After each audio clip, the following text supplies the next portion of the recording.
재가복지센터 창업, 지금 막 알아보고 계신가요? 혹시 좋은 자리가 나와서 사무실 임대계약서에 도장을 찍기 직전이라면 잠깐만요. 잠시 멈추셔야 합니다. 오늘 제가 드릴 이 얘기는요, 예비 창업자분들을 위한 긴급 경고 메시지입니다. 어쩌면 여러분의 수천만 원이 걸린 아주 중요한 문제일 수 있거든요. 대부분 이렇게 생각하시죠? 월세 저렴하고 어르신들 오시기 편한 위치면 뭐 된 거 아닌가? 네, 사실 이게 아주 흔한 생각이면서 동시에 가장 위험한 착각입니다. 왜냐고요? 섣불리 도장 찍은 그 임대차 계약서 한 장이 여러분의 소중한 보증금 수천만 원을 그냥 공중에 날려버리는 그런 끔찍한 시작이 될 수도 있기 때문이에요. 지금부터 제가 그 이유를 차근차근 설명해 드릴게요. 자, 첫 번째로 마주하게 될 보이지 않는 장벽은 바로 시장 포화 상태입니다. 이게 말 그대로 눈에 보이지 않다 보니까 대부분의 창업자분들이 전혀 생각지도 못하고 그냥 지나치는, 하지만 정말 강력한 장벽이에요. 여기서 진짜 중요한 개념이 하나 나옵니다. 재가복지센터를 세우는 건요, 그냥 서류만 내면 되는 신고제가 아니에요. 지자체의 허락을 받아야만 하는 지정제라는 겁니다. 이게 무슨 말이냐면 마치 우리가 회사에 입사 지원서를 냈다고 해서 무조건 합격하는 게 아닌 것처럼 심사를 해서 당신은 안 됩니다 하고 거절할 수 있다는 뜻이에요. 실제로 그래서 많은 지방자치단체에서 총량제라는 걸 시행하고 있어요. 쉽게 말해서 그 지역의 어르신 인구에 비해서 복지센터가 이미 너무 많다, 포화 상태다 이렇게 판단이 되면 아예 신규 허가를 더 이상 내주지 않는 거예요. 문을 그냥 쾅 닫아버리는 거죠. 여러분이 아무리 완벽한 사무실을 구했어도 그 지역의 문 자체가 이미 잠겨 있을 수 있다는 겁니다. 그래서 부동산 중개인분들이 이 자리는 허가 잘 나와요. 걱정 마세요. 이렇게 말씀하셔도 그 말을 100% 믿으시면 절대 안 됩니다. 물론 그분들이 나쁜 뜻으로 그러시는 건 아니겠죠. 하지만 행정 전문가는 아니기 때문에 이런 복잡한 내부 사정까지는 알기 어렵거든요. 선의로 해주신 조언이 오히려 위험한 결과를 만들 수 있다는 점 꼭 기억하셔야 해요. 자, 그럼 최악의 상황을 한번 상상해 볼까요? 덜컥 임대계약부터 다 마쳤는데 구청에서 허가 거부 통보가 날아온 겁니다. 그럼 어떻게 될까요? 네, 인테리어 한 비용은 물론이고 수천만 원에 달하는 그 임대 보증금, 그냥 한순간에 날아가는 거예요. 정말 끔찍하죠? 자, 이제 두 번째, 보이지 않는 장벽에 대해 말씀드릴 건데요.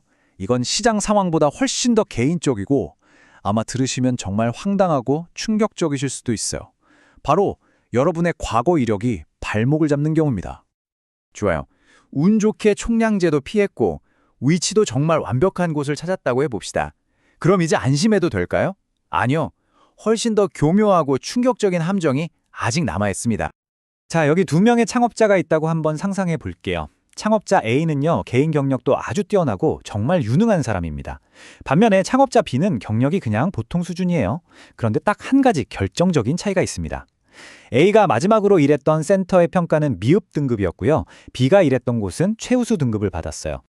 자, 이 두 사람이 같은 지역에 창업 신청을 해서 경쟁하게 됐습니다. 여러분이 심사위원이라면 누굴 뽑으시겠어요? 상식적으로는 당연히 개인 역량이 훨씬 뛰어난 A가 되어야 맞겠죠? 그런데 정말 놀랍게도 창업자 A가 탈락할 수 있습니다. 네, 바로 그 실력 좋고 경력 화려한 A가 떨어질 수 있다는 거예요. 아마 지금 아니 이게 무슨 말도 안 되는 소리야? 하고 생각하실 텐데요. 저라도 그랬을 겁니다. 와, 정말 황당하죠. 그 이유가 뭐냐면 바로 이 숨겨진 감점 요인 때문입니다. 지자체 심사 항목에 이전 직장의 평가 등급이 반영이 되거든요. 그러니까 내 개인 능력과는 아무런 상관없이 내가 예전에 다녔던 직장의 평가가 나빴다는 이유 하나만으로 제 창업 점수가 깎여나가는 거예요. 와, 이거 진짜 억울하지 않나요? 내가 어떻게 할 수도 없는 과거의 일 때문에 내 현재의 꿈이 막힐 수 있다는 거잖아요. 이게 바로 두 번째 보이지 않는 장벽의 진짜 무서운 점입니다. 하지만 너무 좌절하지 마세요. 이렇게 보이지 않는 장벽들을 미리 확인하고 피해서 여러분의 소중한 자산을 지킬 방법이 분명히 있습니다. 지금부터 계약서에 도장 찍기 전에 무조건 실행하셔야 할 3단계 안전 체크리스트를 알려드리겠습니다. 첫째, 무조건 구청 담당자에게 먼저 전화부터 하세요. 그리고 딱 한마디만 물어보시면 됩니다. 지금 이 지역에 신규 센터 지정 신청 받나요? 둘째, 내 점수를 아주 냉정하게 분석해 봐야 합니다. 특히 아까 말씀드린 그 억울한 감점 요인 있죠? 이전 직장 평가 등급까지 꼭 포함해서 객관적으로 계산해 보셔야 해요. 그리고 마지막 셋째, 이 모든 걸 확인한 후에 계약서에 사인하기 바로 전에 꼭 전문가에게 최종 검토를 한번 받아보세요. 여러분, 이 세 가지 단계가요, 조금 번거롭게 느껴질 수는 있지만 이 보이지 않는 장벽들 앞에서 여러분의 소중한 창업 자금을 지킬 수 있는 거의 유일하고 또 가장 확실한 방법이라고 생각하시면 됩니다. 그러니까 이제 사무실 임대 계약서에 서명하기 바로 그 직전에 스스로에게 이 질문을 꼭 던져보시길 바랍니다.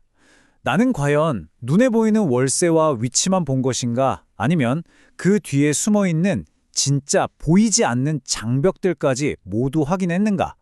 이 질문에 대한 여러분의 답이 성업의 성공과 실패를 가르게 될 겁니다.